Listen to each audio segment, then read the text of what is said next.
अनंताला प्राप्त करण्याचे अनंत मार्ग आहेत, पण हा आपला चैतन्याचा मार्ग आहे. गॅरंटेड, छाती ठोकून भगवंताच्या प्राप्तीचा हा मार्ग आहे. पण काही मार्ग कसे असतील? प्रेमाने, अंजारून गोंजारून, तुमच्या स्वभावाप्रमाणे,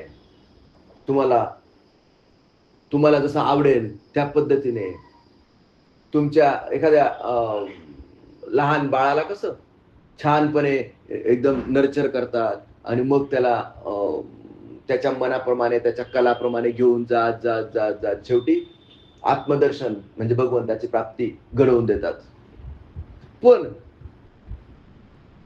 मला असं वाटतं की ते स्लो मार्ग आहे, आणि हा आपला चैतन्याचा जो मार्ग आहे हा फास्ट मार्ग आहे. रॉकेट, ज्याला स्पीड पाहिजे त्यांच्यासाठी हा मार्ग आहे. हा मार्ग सगळ्यांसाठी नाही. हा मार्ग सगळ्यांसाठी नाही. ज्यांना खरोखर, तुम्हाला माझा प्रश्न आहे, जर आपण हजार लोकांमधून निवडायचे भगवंताला प्राप्त करून घेणारे लोक, तर त्या 1000 लोकांमध्ये 900 लोक आस्तिक आहेत आणि 100 लोक नास्तिक आहेत. तर भगवंताच्या प्राप्तीसाठी तुम्ही कोणाची निवड करणार? माझा प्रश्न कळला का? माझा प्रश्न कळला? समोर 1000 लोक आहेत. 1000 लोकांपैकी 900 लोक आस्तिक आहेत. आस्तिक म्हणजे काय? श्रद्धाळू, देवावर विश्वास ठेवणारे, रोज टिक्का लावणारे किंवा रोज काउंटरवर काय नामस्मरण करणारे, असे किती आहेत? 900. आणि 100 कसे आहेत? देवाला न मानणारे. तर तुम्ही भगवंताच्या प्राप्तीचा मार्ग दाखवण्यासाठी, हा चैतन्याचा मार्ग दाखवण्यासाठी कोणाची निवड करणार? व्हेरी गुड, छान. तुम्ही कोणाची निवड करणार? आस्तिक लोकांना. छान, व्हेरी गुड. तू कोणाची निवड करणार? आस्तिक लोकांची. व्हेरी गुड, छान. तू कोणाची निवड करणार? हसतोय काय?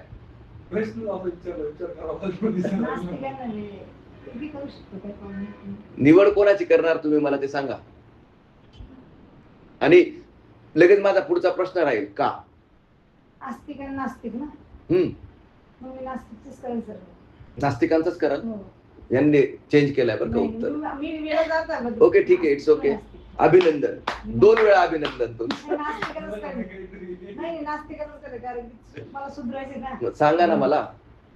सांगा ना मला की भगवंताच्या प्राप्तीचा फास्ट मार्ग आहे आपला हा, बरोबर की नाही? 1000 लोकांपैकी तुम्हाला निवडायचंय, तर तुम्ही आस्तिक लोकांना निवडाल का नास्तिक लोकांना निवडाल? पटकन कोणाला तुम्ही भगवंतापर्यंत घेऊन जाणार? आस्तिकला पोहोचलं सर, पण नास्तिकाला पोहोचवायचे. विषय पटकनचा आहे. सगळेच शेवटी तिथे पोहोचतात. विषय पटकन कोणाला पोहोचू शकतात तुम्ही? काय? दिस इज आयडियल आन्सर.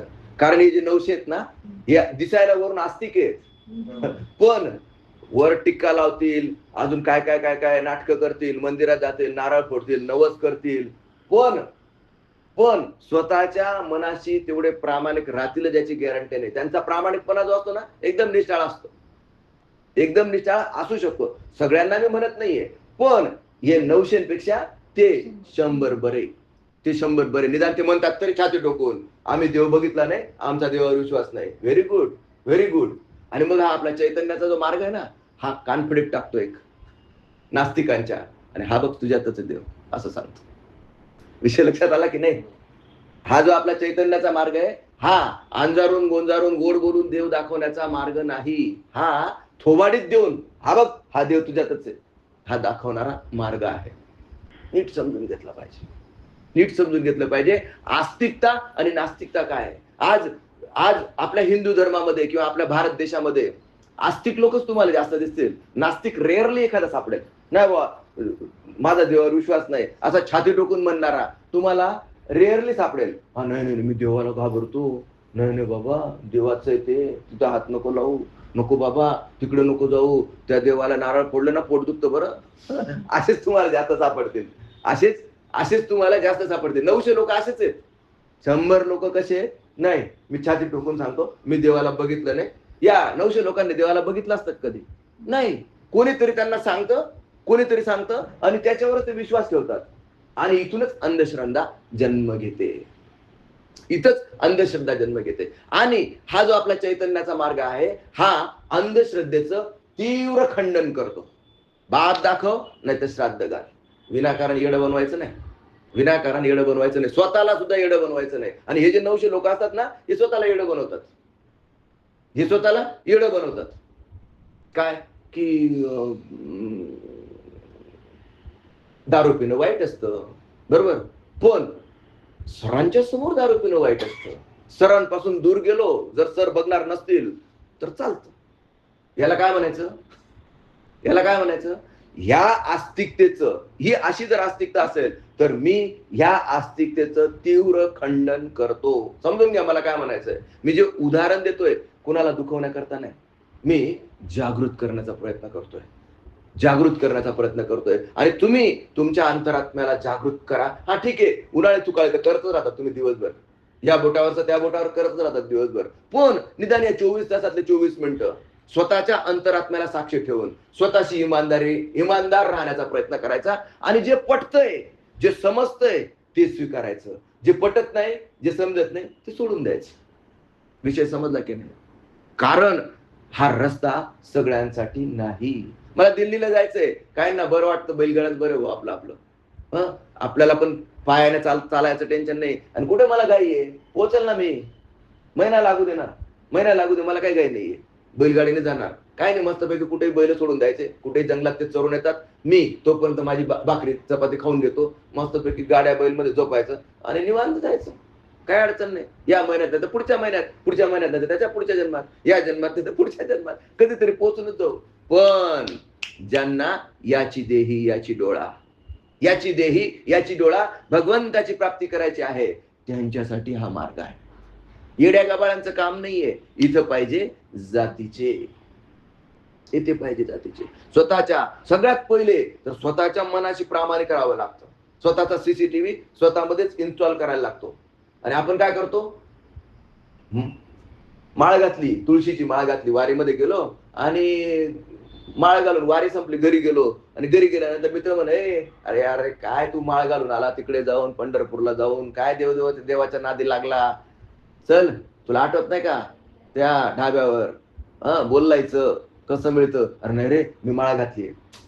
चल रे कोण बघतय, कोण बघतय, चल आजच्या दिवस चल. मग माळ्याचं काय करू, काय नाही चालतं. हे माळ आहे ना, ही माळ घशाच्या वरच असते ना, ही माळ काढून टाकायची, खुंटीला टांगून ठेवायची, मग खाऊन घ्यायची. खाऊन झालं की एकदा ते घशाच्या खाली गेलं की माळ तर घशातच राहते, गळ्यातच राहते. परत वरून माळ घालून घ्यायची. कसं वेड लागलंय जगाला, देव म्हणती भलत्याला. आणि मित्रांनी सांगितलं अरे ते पांढरा रस्सा, लाल रस्सा, काळा रस्सा, अजून काय ते ड्राय चिकन, मग चल चल रे जाऊ. आणि मग झाला निसटला, हा निसटला. काही नाही रे, एक कोणाला सांगू नको, कोणी बघणार नाही ना आपल्याला. हे असे आस्तिक काहीही कामाचे नाहीत, काही कामाचे नाहीत. तुम्हाला मी असंच एक आपल्यासारखं जसं आहे ना तसंच एक अरब मध्ये एक हे होते, काय म्हणतात त्याला, फकीर. माझ्यासारखा येडा फकीर होता तो पण, बिंदास बोलायचा. त्याचे पण असे तुमच्यासारखे येडे लोक होते की त्याच्यासमोर येऊन ऐकायचे त्याच. आणि चालायचं त्यांचं. पण काय झालं माहिती का, त्यांनी पण डिवाइन पाथ ऑर्गनायझेशन चालू केलं. हळूहळू कर्णोपकरणे न्यूज पसरायला लागले आणि मग चांगले चांगले लोक त्याच्याकडे यायला लागलेत. राकेश सरांसारखे. आणि मग राकेश सरांनी चांगल्या लोकांना सांगायला सुरुवात केली. हळूहळू हळूहळू हळू त्या येड्या फकीराची जी वदंता होती काय, की तो देवाची प्राप्ती करून देतो. न्यूज कोणापर्यंत पोहोचली? राजापर्यंत पोहोचली. आणि त्या राजाचा राजा होता इब्राहिम. आता तोपर्यंत बरेच डिसायपल्स त्याचे होते, म्हणजे 1000 लोक होते. इथे तुम्ही 4-5च आहेत. ओके, अजून 4-5 वर्षात होतील कदाचित 1000 लोक ऐकायला. बरोबर. आता सिच्युएशन काय झाली, हा राजा इब्राहिम जो होता हा मात्र एकदम काय होता, नास्तिक. बरोबर. समोरचे 1000 लोक कसे होते, आस्तिक. ओके. आता या इब्राहिम पर्यंत ही न्यूज पोहोचली आणि त्याला कोणीतरी आता ऑथेंटिक माणसाने सांगितलं, व्यंकटेश सारखा ऑथेंटिक माणूस की ज्याचं मोठं फाउंडेशन आहे, जो आमदार आहे. आता आमदार म्हणतोय, आपला मंत्री सांगतोय आपल्याला काय, मंत्री काय सांगतोय, अरे नाही नाही, तो जो फकीर आहे ना तो दिसायला येडा आहे, पण तसा नाही, तो डायरेक्ट देवाची प्राप्ती करून देतो, देव प्रत्यक्ष दाखवून देतो तो. खरं? इब्राहिम म्हटला. कोणाला? व्यंकटेशला. म्हणजे त्याचे आमदार, त्याचा मंत्री असं कोणीतरी. ओके. आता मंत्री सांगतोय म्हटल्यानंतर ऐकायला पाहिजे ना, टेस्ट करायला पाहिजे, म्हणजे काहीतरी ऑथेंटिक न्यूज आहे. चल ना, मी खरंच बघतो, खरंच तो येडा फकीर जो आहे, येडा फकीर तो खरंच अल्लाचं, भगवंताचं, परमेश्वराचं, निर्गुण निराकाराचं दर्शन दाखवतो का तो. आता राजा आला. आता राजा आला तर कसा येईल राजा? राजा कसा येईल? हाती, घोडे, हार, तुताऱ्या बिताऱ्या सगळं असं लवाजमा आला. आणि यांना आवाज यायला लागला, यांचा असं चाललं होतं मेडिटेशन. त्याने विचार, काय काय झालं बघ रे, एवढा काय आवाज यायला लागला. बघितलं तर त्याच्या एका शिष्याने सांगितलं की अरे बाप रे, राजा इब्राहिम येतोय म्हणे. आता राजा इब्राहिम इथे येतोय म्हटल्यानंतर काय झालं, तो राजा इब्राहिम आला आणि येड्या पीर बाबाने त्याला विचारलं की काय रे बाबा, काय काय काढलं. मला असं कळलं म्हणे की तुम्ही प्रत्यक्ष भगवंताचं आणि देवाचं दर्शन घडवून देतात. जर असं कळलं, खरं आहे का म्हणते, ए येडा आला का रे म्हणतो, आतापर्यंत यांना कोणाला देवाचं दर्शन झालंय का म्हणे.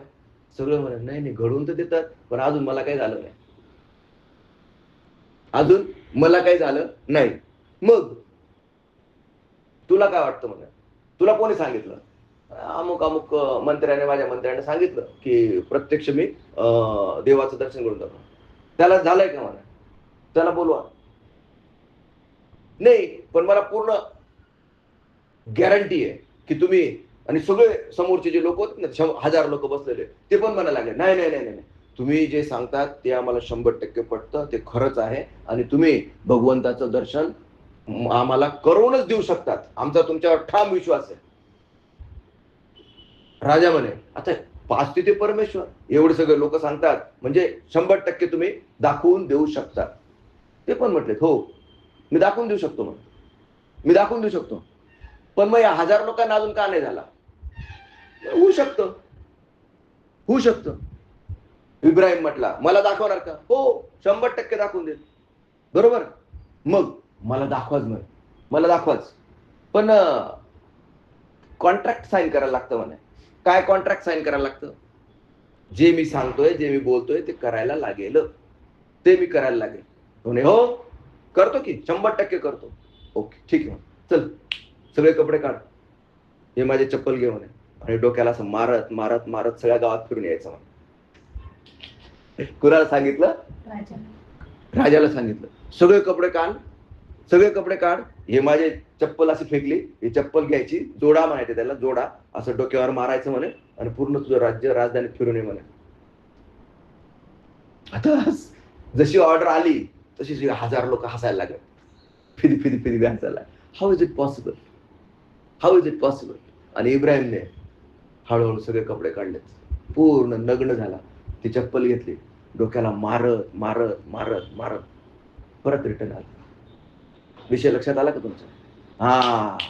जे 1000 लोकांमध्ये नाहीये ते या राजामध्ये आहे. आणि किती दिवसापासून मी तुझी वाट पाहत होतो, आणि त्या दिवसापासून इब्राहिम आणि तो फकीर एक झाले. विषय समजतोय का तुम्हाला? इब्राहिम कधीच आला नव्हता, पहिल्या दिवशी आला आणि पहिल्या दिवशी जिंकला. पहिल्या दिवशी आला आणि पहिल्या दिवशी जिंकला. याला म्हणतात समर्पण. याला म्हणतात समर्पण.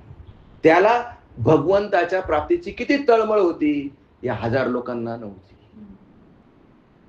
हे ह्या गोष्टीतून मला तुम्हाला सांगायचं आहे. मग मग बी प्रॅक्टिकल यार, बी प्रॅक्टिकल. मी तुम्हाला अशी कधी ऑर्डर देणार नाही, डोंट वरी.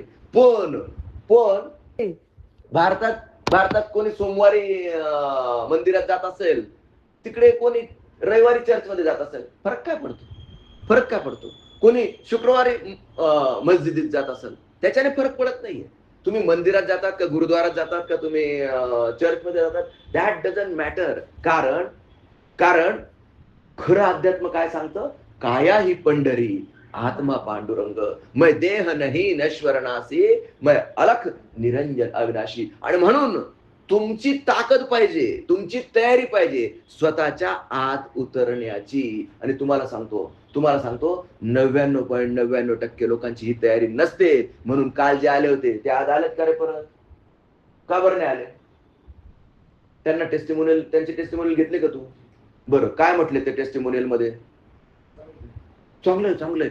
एखादा लाव बरं, एखादा टेस्टिमोनियल. काल जे 3 आले होते, त्यांना सांगितल्यानंतर ते प्रतिक्रिया त्यांनी काय दिली? चांगलीच दिली असेल, वाईट.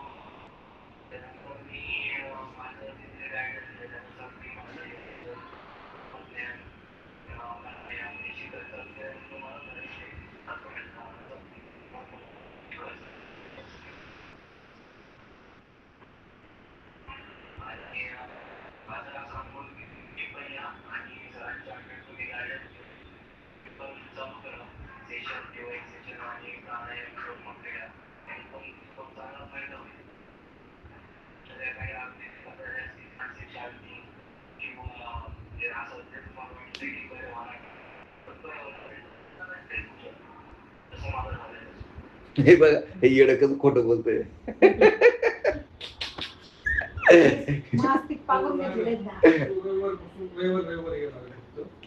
सांगायचा मुद्दा आहे की बिनधास्त लोक खोटं बोलतात.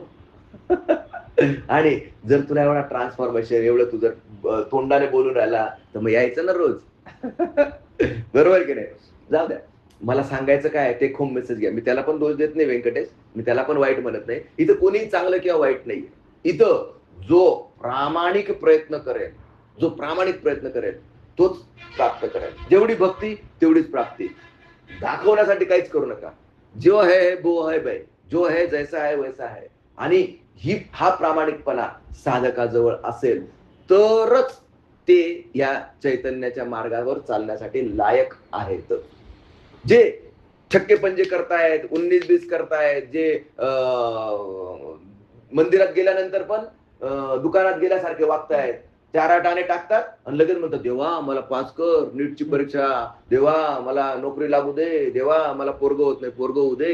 हे असे जे करतात ना, बरोबर की नाही, हे काही उपयोग नाही यांचा, काही उपयोग नाही. अरे जाणून घ्या सत्य काय आहे, आणि हे सत्य जाणून घेण्यासाठी स्वतःच्या आत उतरावं लागतं. स्वतःच्या आतले काम, क्रोध, मद, मोह, मत्सर, ईर्ष्या, द्वेष, आळस आणि प्रमाद हे विकार स्वतःच्या डोळ्यांनी बघायला लागतात. आणि आज तुमचा अजून एक मोठा भ्रमाचा भोपळा फोडणार आहे. आहेत का तुम्ही तयार? तुमचा बरं का, तुमचा जे तुम्ही आता इथे येऊन सो कॉल्ड या रस्त्यावर चालायला, मला असं तुम्हाला असं वाटत असेल की हा रस्ता एकदम आता आपल्याला कळायला लागलाय बुवा, चैतन्याचा मार्ग कळायला लागलेला आहे बुवा, आपल्याला साधना सेवा सत्संग कळायला लागलाय. आता मला सांगा, शरीर, मन आणि आत्मा, ओके, या 3 गोष्टी वेगवेगळ्या आहेत ना? कोण कॉन्फिडंट आहे या 3 गोष्टी वेगवेगळ्या आहेत? सांगा. मी म्हणतो 2च आहेत फक्त.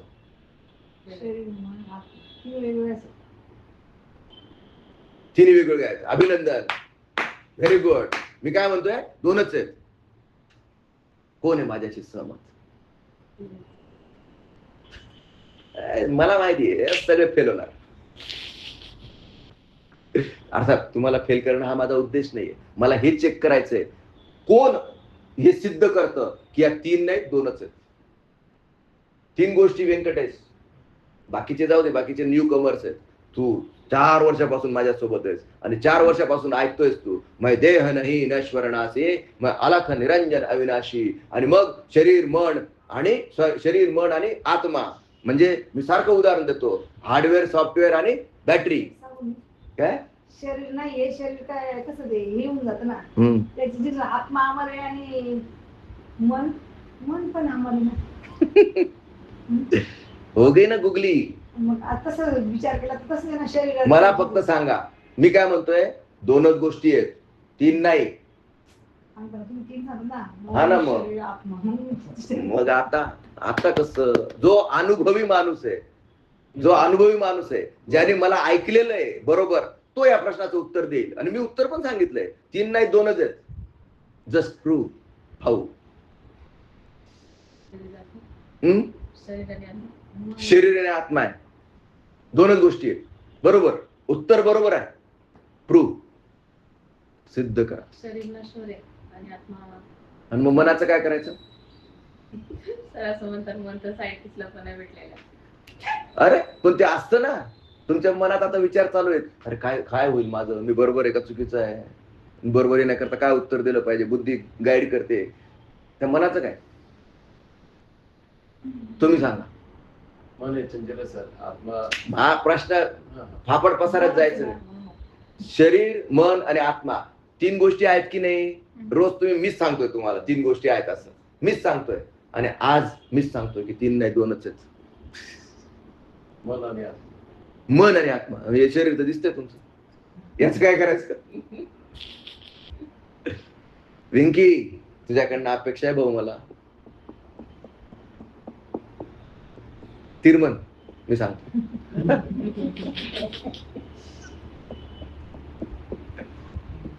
म्हणणार का सांगू का नको? नका सांगू. गुगली काही नाही. आता गुगली पण काढून टाकली मी आता गुगली पण काढून टाकली. मी काय म्हणतोय 2च गोष्टी आहेत, शरीर आणि आत्मा. तुम्ही उत्तर दिलं. मनाचं काय करायचं? मन आपण तयार करतो, आपण जे विचार आणले ते मनात विचार येतो. आणि मग आत्मा काय करतो? करता करविता तर आत्मा आहे. करता करविता तर आत्मा आहे. मग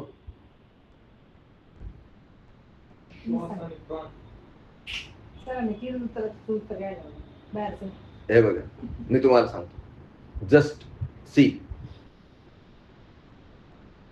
जोपर्यंत तुमचं मन शिल्लक आहे तोपर्यंत तुम्हाला या 3 गोष्टी वेगवेगळ्या दिसतील. एकदा का मन अमन झालं की 2च गोष्टी आहेत. आता मन आणि आत्मा या 2 गोष्टी वेगवेगळ्या आहेत का? नाही.